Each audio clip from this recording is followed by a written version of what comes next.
Week 16 of our 40 weeks to freedom from the narcissist is about saving for your future. Now, if you were one where the narcissist financially abused you, like myself, used my money for all the trips we went on, I paid the bills even after he was living with me. I paid for every dinner, outing, whatever, blah, blah, blah. I have since, of course, built up my daycare business, and I'm doing all right again. But I don't know where you are on your journey. And I'm going to be doing this with you as well, because I don't know if by the time you hear this, some people may find this a year or 2 years from now. Hopefully I will have reached my goal by that time. I want to save so that I can buy my own home and get out from under landlords. You know what I mean? Some of you may know the nightmare that I have gone through with my current landlord. But back to you. This week is about saving. You never know when there's going to be a rainy day. Maybe you want to take a vacation. Maybe you're trying to save to buy a car or a house. Maybe you just want to get a nest egg up under you for that special something, that special someone, for this event, or what have you.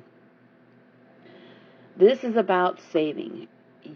Do it wherever you choose to. If you choose to use your bank savings account, if you choose to actually save it in a jar at home, however you choose to do it. And you don't have to save mega amounts at once. The thing here is you're playing the long game, okay?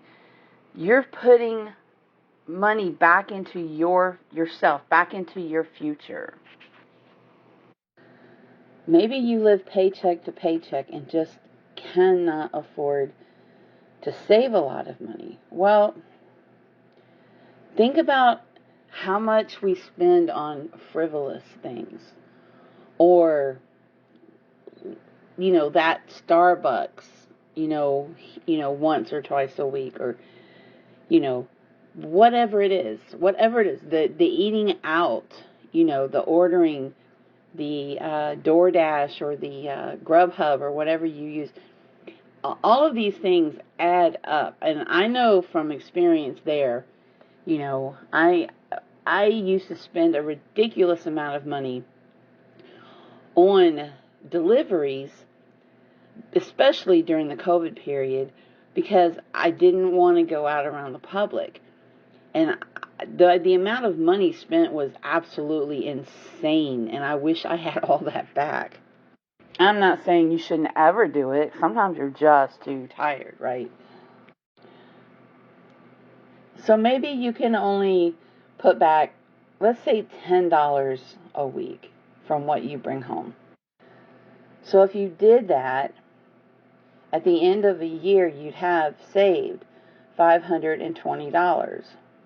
That might not seem like a lot, but let's say at the end of the year, that's going to pay a couple of bills, right? It could be at least half of rent, and that's going to come in handy at some point. Now, let's say you just kept doing that.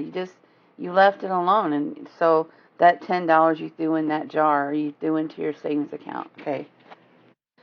So let's say you did that for 5 years, and 5 years goes by quicker than you think. Then you would have saved $2,600. Okay, well, what is that? It could be a vacation. It could be a down payment on a new car. You get what I'm saying? And if you can put back more than that. And you don't have to put back the same amount each week, but you should try to be consistent and at least put something back. Even if it's the change, at the bottom of your purse or your wallet or whatever you have, the ones, that you get from the store.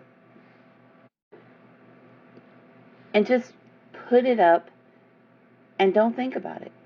Just make it part of your routine.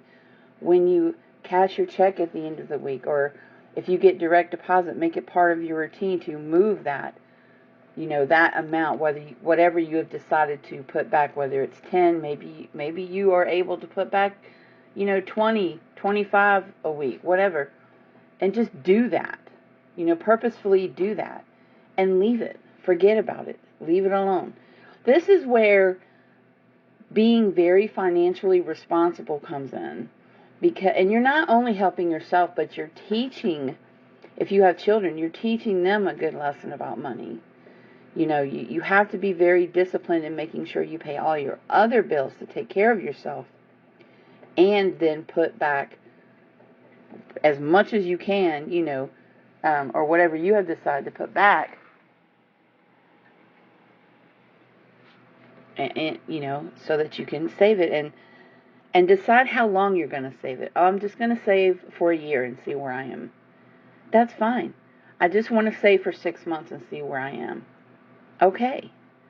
Or maybe you are someone that is patient. I'm going to save for 5 years. I'm just going to leave this alone for 5 years and see what happens. I don't personally recommend trying to get into buying stocks and seeing how that goes, because I'm not one to take a chance. That's not my style. I don't want to take a chance on losing money that I have worked very hard for. The stock market is not my game. If that's your game, more power to you, but that's not my game. So yeah, week 16 is all about saving for you, for your future, because those rainy days do come. They do come in waves, right?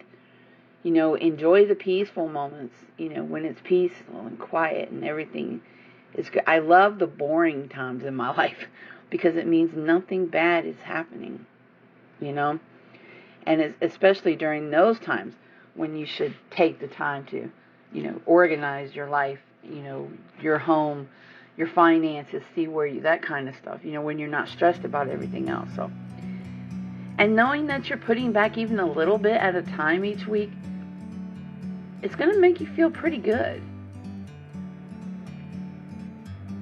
God bless.